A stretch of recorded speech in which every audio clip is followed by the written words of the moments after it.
Welcome to the Business of Pleasure, where we're putting the fun in funds and the sexy in success. Brought to you by Bedroom Kandi Boutique Parties, this podcast is your one-stop shop for empowering education, earning potential, and unforgettable wow moments. I am your host, your Sexologist Bestie Kasha, and I invite you to join us as we dive into the sophisticated discussions about pleasure, self-care, and everything in between. Yes, baby, the bathroom, the bedroom, and beyond. Enjoy a diverse range of guests guaranteed to inspire and delight. Get ready to elevate your mindset, boost your confidence, and embrace the pleasure revolution with us. Now, I have to give you guys a little context about Bedroom Kandi. Bedroom Kandi was founded in 2011 by award-winning singer-songwriter who happens to be sitting right beside me, Real Housewives personality and entrepreneur Kandi Burruss. Can we clap it up real quick? In conjunction with her partners, intimate toy developers Brian and Suki Dunham. At the time, the line launched with only 5 products, and now it features, we got like hundreds of products over here now. So we're talking everything from toys to bath and body, cosmetics. We literally have something for everyone over here. Now, in 2012, the home party side of the business hit the scene. So now that we're incorporating this mission to empower people both sexually and financially. Since then, Bedroom Kandi Boutique Parties has grown, selling over 10,000 starter kits and working with consultants across the country to spread education, empowerment, and self-love in the communities. As we continue to grow and expand into not just an intimate toy line, but an entire lifestyle company, we are dedicated to elevating others, improving relationships, and fostering successful careers. So whether you're looking to pamper yourself or change your life, Bedroom Kandi has you covered. Now, I'm excited, guys. We're going to be doing this in a couple of segments designed to help you guys understand our mission, which is to empower, educate, and earn. And our empowerment segment is called Pioneers of Pleasure.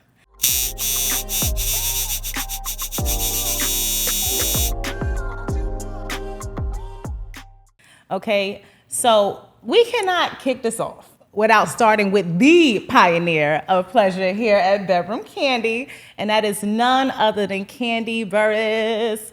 And I want to first start, because this conversation is really about giving you your flowers. Oh, okay. Yes. And we got some interesting flowers to give you today, actually, right? But I wanted to first take a moment, right? Because I wouldn't be even sitting in this seat if it wasn't for you, okay? Why did you say that? So I know that when I transitioned into entrepreneurship, I tried different companies, different brands, and it really didn't take off like it did until I got to Bedroom Kandi, right? Okay. So when you created this brand, you could have just kept it for you. Sold it online, left it at that. But you opening it up is actually like, it led to so many different things. I literally came in as a consultant, and I was like, if there's one thing I could do with this New York hustle, is I could get these vibes out there. But what I didn't really anticipate was that through BK, I was gonna end up getting introduced to Dr. Rachel's Institute, where I got my clinical certification as a sexologist. And then that started the next part of it. So like, it just kept growing and growing and growing. I think in my first year at Bedroom Kandi, I became the top seller, and I was big. Yes. And I never cared about that nowhere else. But when I got over here, it was just a very different vibe. Like, we are a whole vibe. We definitely are. We are a whole vibe at For Bedroom sure. Kandi. Y'all will see clips from our conventions and cruises. Y'all will see just how we get down.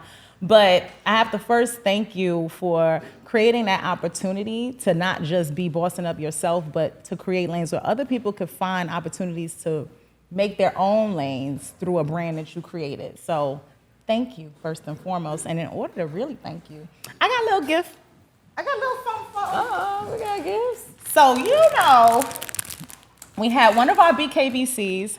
Her name is Sylvia Davis out of Atlanta, Georgia. Custom designed this because we know that you're on a tour right now, right? Yes, Queen. yes. We know that you're a queen of R&B, but you are also the queen of pleasure. The queen of pleasure. I actually truly love this. I know people are going to stop me on the street to be like, now what does that mean? What does that mean? I mean, I think when we have this conversation about being pioneers of pleasure, and you said this actually on the Real Housewives episode with the Peach Social. Yes. Right? Starting an intimacy brand when Bedroom Kandi started, like that was when talking about sex was just like. That was when everything was still taboo. And it's so funny to me now because I see so many like podcasts that talk about sex openly and relationships openly, but they weren't doing it like that at all. Back in 2010 to 2011 when we first started the brand. People were not doing that. It still was looked at as very much like, I cannot believe you said that, you know, online, especially being black. And doing it openly. Now that's a whole nother thing. And I think what you did with BK, now obviously Bedroom Kandi is a community open to everybody. But naturally, having a woman who is also a black woman starting the brand, we naturally attracted a lot of more black women. Yeah. And so now we have hundreds and thousands of people who are selling the products, who are sex educators as a result of it, talking about sex, going in people's households, talking about sex. Mm-hmm. But now we're doing it like social media, vendor events, all kind of stuff. So one of the things I wanted to ask you, because like you said, it was unheard of. Mm-hmm. So why in the hell did Kandi think I want to create a brand within the realm of pleasure? Okay. Okay, that's a good question. Well, first of all, I was always that friend. Like that, always that homegirl where we could sit around and talk about anything. Or like, I used to have this group of friends, we used to call ourselves the movie club. We used to get together every single Friday, catch a new movie, and then catch up on all the week's events of who you went out with, who you dated, who you met, you know, what went down, you know, right, all that. The details. And I was always that friend that had the information of, girl, you should try this, you should do that, da, da, da, you know. So that, you know, I am that friend. Mm-hmm.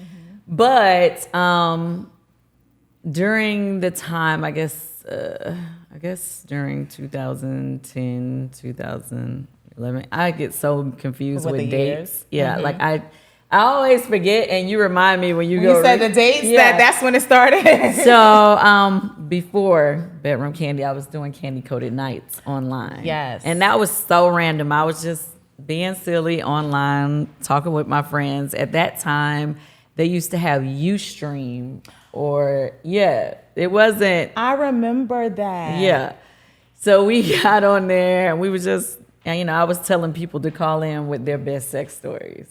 Yeah, and from that, it just became like a weekly routine because people would be hitting me on Twitter. When's the next time you're gonna go online? So, one thing I know is that being consistent is how you kind of grow anything, or you know, how you build a community, you know.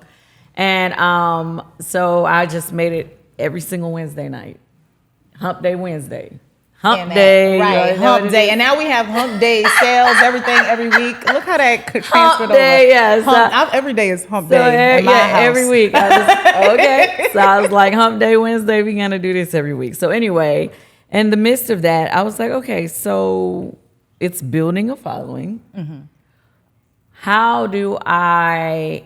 Because nobody was paying me for a podcast at that time, that podcast was just kind of like a hobby. Yet. Yeah. So I was like, okay, well, what is something or a product that I can have that could go along with this podcast? And a friend of mine, she was like, or one of the people that we were on the podcast with. Okay. Yeah, she was like, you should do a sex toy line. And I was like, that would be kind of dope. Shout out to that friend. You are responsible for so many orgasms. Yeah. She was like, you know, and I was like, that would be kind of dope. And we just discussed the fact that there weren't many people who weren't known as, you know, people in the sex industry who had adult toy lines. Yeah, I think at that time, Dr. Laura Behrman was the only person that I knew. Yeah. And it wasn't online or anything like that either. You had to go into like a sex shop that was. Exactly. So it wasn't really many people. And I was, it was just kind of that question of like, okay, if I do this, would people buy into? Look at me like I'm crazy or whatever?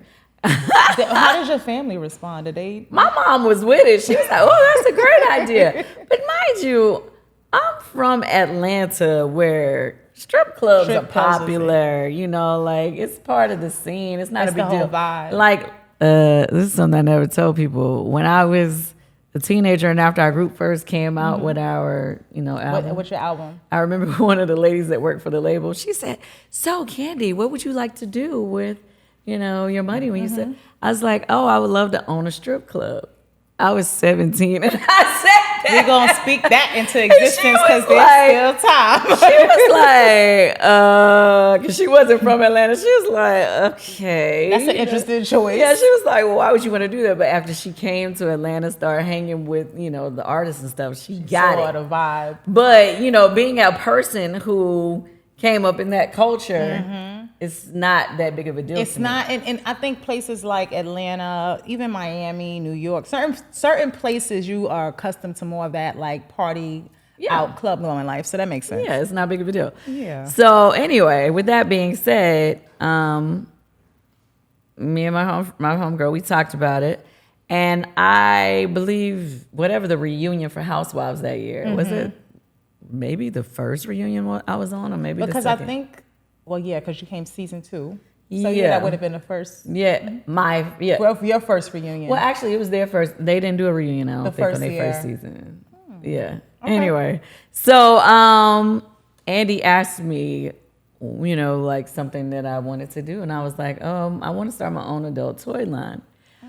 But after I said it, I was like, okay, now I got to make it happen.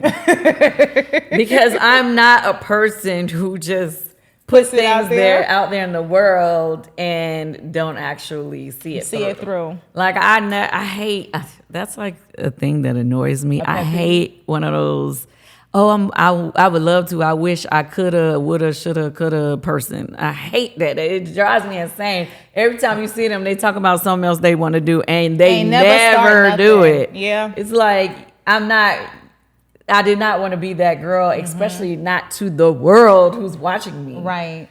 So I put that out there. Let me figure it out. I think that statement in its own is a real strong statement for anybody who's looking to do anything, especially nowadays. Like a lot of people trying to get into content creation, all kind of stuff. But you said 2 things. 1, consistency. Yes. 2, put some action behind it. Don't be one of them people who just out there running their mouth. So that makes sense. Action is everything, right? I always be talking with Tilly Ray. I'm Team Taurus. We are dependable. Okay. If we say it, we gonna do it. It's done. It's like we did everything in our power to get it done. If we can get it done, you get what I'm saying? I'm thinking now about all the Taurus people I know, and I could co-sign that. They that and they competitive. Yeah, that's true. But yeah, it's just like it's just something about it. I just feel like, if you put these things out there in the world that you want to do, but you never go after it, you defeated yourself before you even tried. You get what I'm saying? So it's just like, I hate all of that. Like I hate sharing ideas with people or somebody sharing an idea with me, and the first thing that said, yeah, but it'll probably cost too much. They already think about all the reasons that it won't work before they actually start. Yeah, they didn't even check to see how much it costs. They didn't even, you just automatically think this idea is too big for me to accomplish.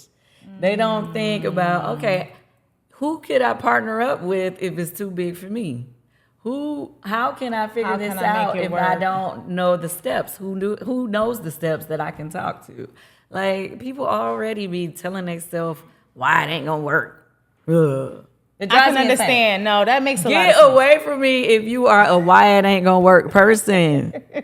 I be having so many ideas that people always looking at me and tell me why it's not gonna work or why I shouldn't do it. Meanwhile, you done created how many streams?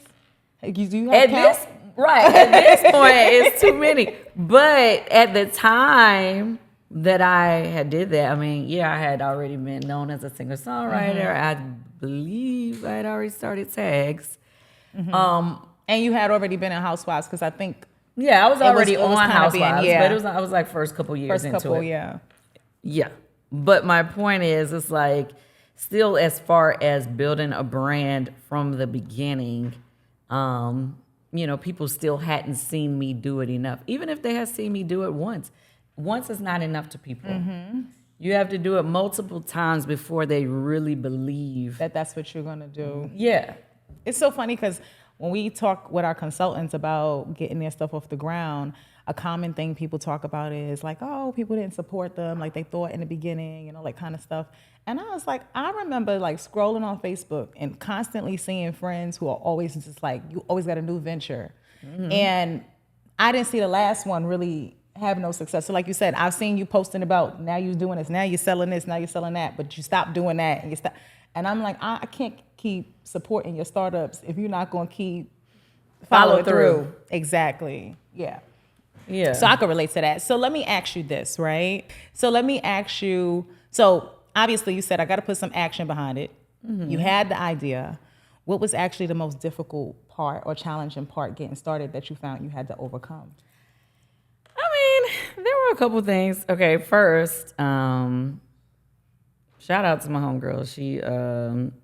She helped me do research and on different companies who to kind of see what did, to try to find somebody to help us develop it. Oh, okay. So she found Brian and Suki.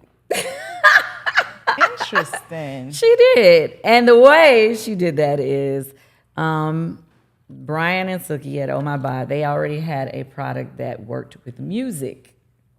And so we know that's meaning it vibrated with music, guys, for those of you who don't know. Y'all gonna see where that vibrates technology to the is music. Now. Yeah. So that was happiness and joy. The No, not originally. No? No, they had their own. Oh, separately from BK. I got you. Yeah. Okay. So I'm a music person. Absolutely. And that's obvious. Mm-hmm. And I wanted to do this adult brand, and so she was like, okay, they would probably be the perfect company for you to team up with, right? Mm-hmm.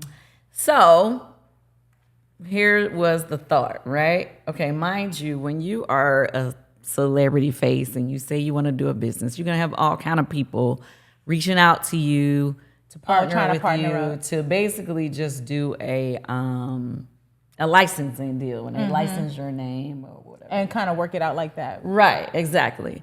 So it was already, because I said it online. The show, it was already a couple of companies that were reaching out to me that were trying to offer me one of those deals. One of those kind of situations. Exactly. But I didn't want to do that.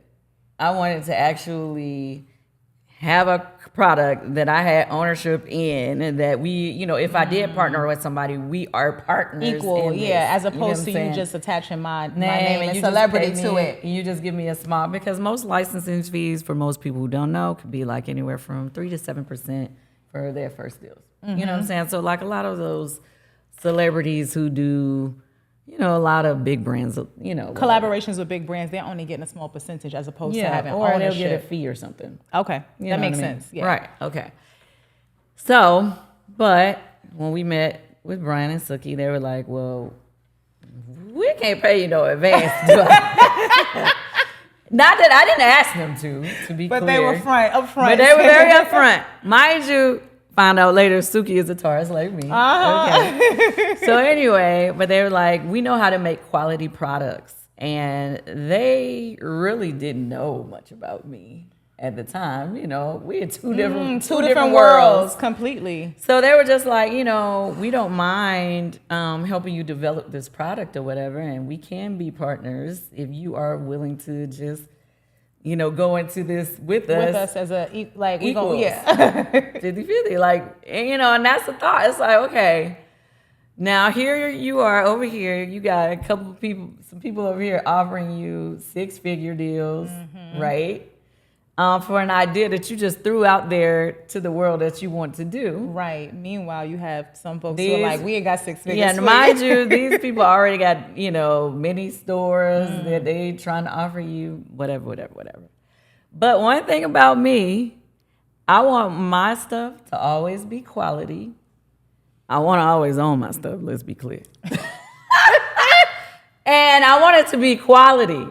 And one thing I remember Suki was saying about the other people, she was like, I don't know if she said this or if it's somebody else that I had that was kind of consulting me at the time. On it, yeah. They called things that you find a lot of times in adult stores that's kind of cheaply made, shit in a box.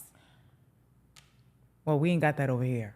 Definitely not. We ain't got that over here. So I was like, I didn't care how much money they was offering me.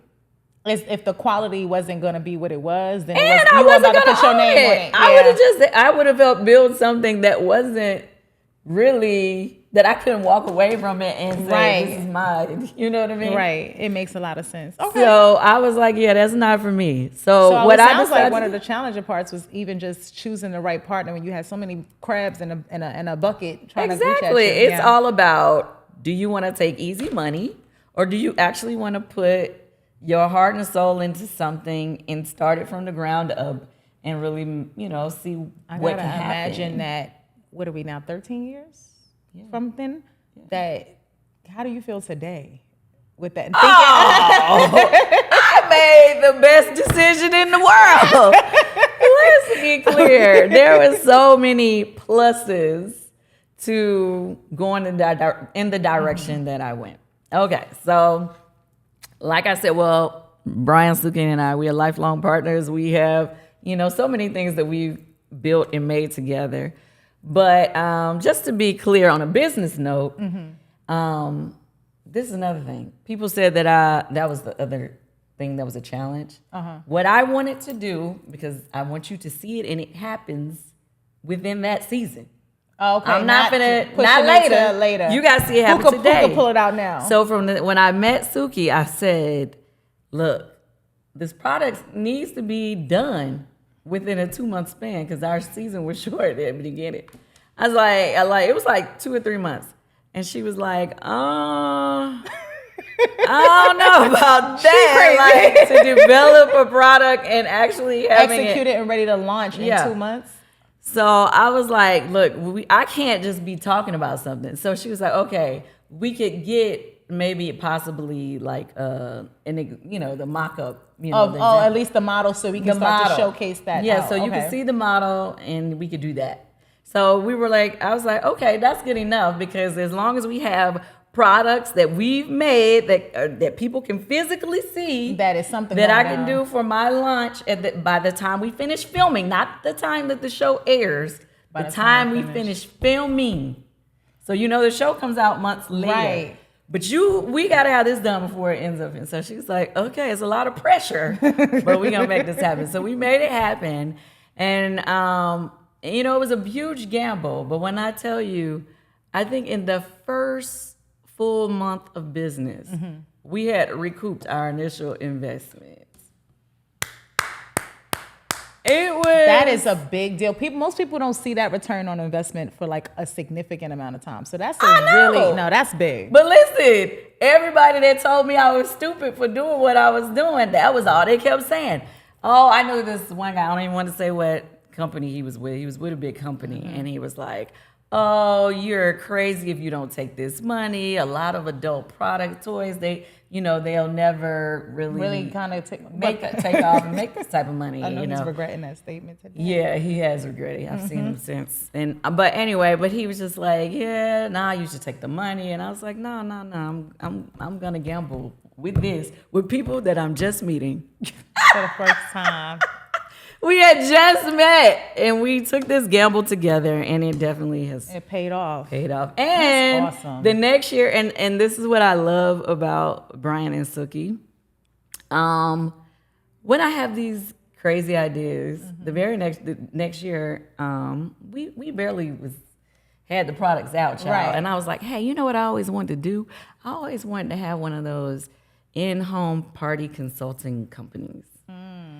And he was like, okay, let's figure out how to make it happen. So the next week, we were on the phone with people who consult those types of companies. Okay. And to give us the steps of what we needed to do to start putting it together. And that was because the home party actually started in 2012. A lot of people don't realize it launched already, but then a year later, that's when it became open for us to have consultants and all that type of stuff. Exactly. And that's crazy. That's for 1 year. For 1 year of growth, that's a significant thing. I think. And we had to have big balls to do it. At that time. That's a lot to, I mean, a home party company it's a lot. A lot of layers now, yeah. It's a lot of layers. And believe it or not, I always had a blanket understanding of it, but now I have such an intricate understanding of how much really goes into supporting that type of structure. It really, y'all gotta understand, this was a significant thing. But I'm wondering, and I guess I'll ask this because it kind of goes into when we talk about the earning, and we'll come back. What was it that made you wanna open it up to be like a home party in the first place? Like, why? This is funny. When I was younger, I had one of those parties at my house one time. Mm-hmm. I invited all my friends, and I guess I had sold the most product at my house than any other guest that ever had. So I had I got all the gifts and all of that. Kandi was the hostess with the mostest. Girl, oh, okay.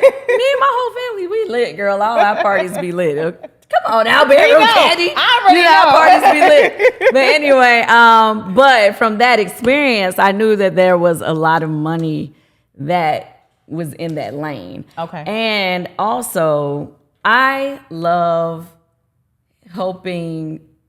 Well, we don't just have women in our company, but at that time, it was majority women. Yeah.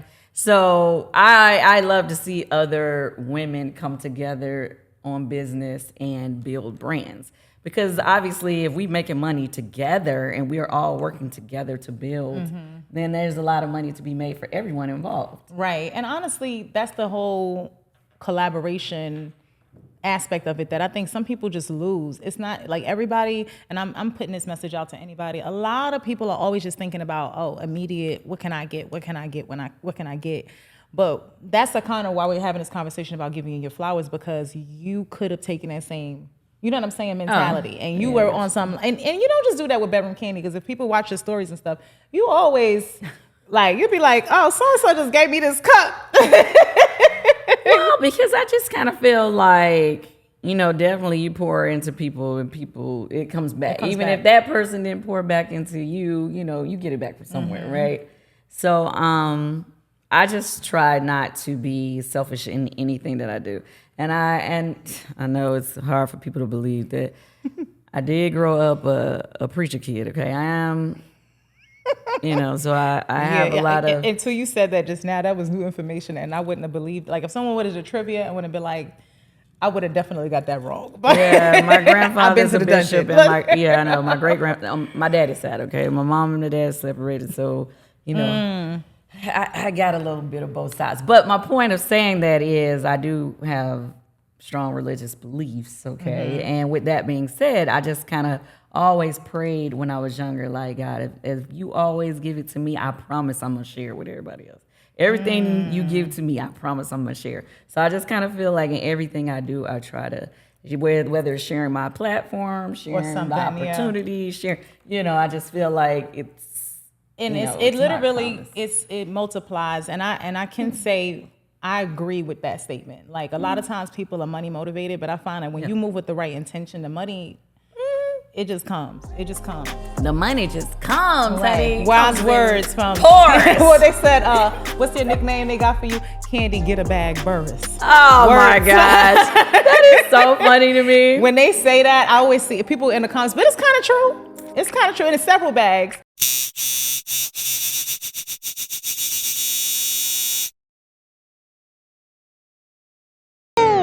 It's Money Monday, go get it.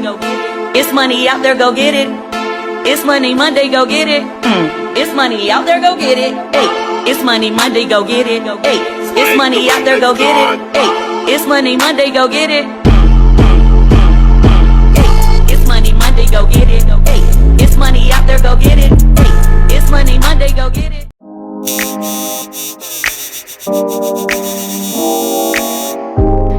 What's up, everybody? My name is T Lane, known by most as Coach T, and I have had the pleasure of being a part of the Bedroom Kandi business for almost 6 years now.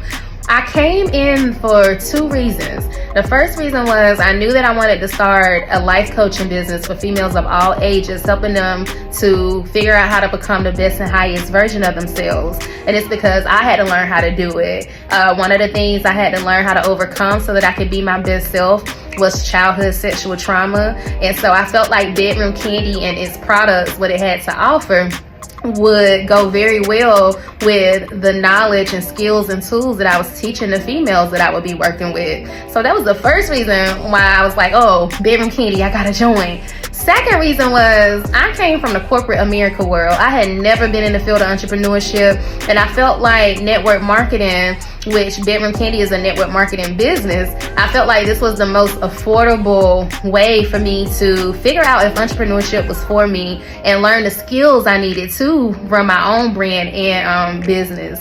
So those were the 2 reasons why I decided to join. Since being here, I am blessed to say that Bedroom Kandi has afforded me the opportunity to start my life coaching business. It has opened so many doors for me. I've got that up and off the ground and running. And so now that I've gotten what I came into it for, the reason why I stay is because I've had the pleasure to build this amazing team. Shout out to Team BAM. That stands for By Any Means Necessary. And I just love helping them accomplish what it is that they came into Bedroom Kandi for. So that's why I stayed. And I also stay because, you know, like when you find this new restaurant and the food is busting, like you gotta go all on your Facebook, your Instagram, TikTok. You gotta call your cousins and them and tell them about it. Like, y'all need to go and try it. Get the mac and cheese. Like, that's how I feel about Bedroom Kandi. This business has done so much for me. The relationships I've built in the community, the doors open. It's done so much. I gotta tell everybody who will listen about it and tell them to join it too. So that's why I continue to stay. I love it here. I love what it has allowed me to accomplish. I know how this business can increase your confidence, increase your self-esteem, your public speaking skills, all entrepreneurship skills. And I just want to continue to spread the gospel of BK to bring more people in so they can experience that too.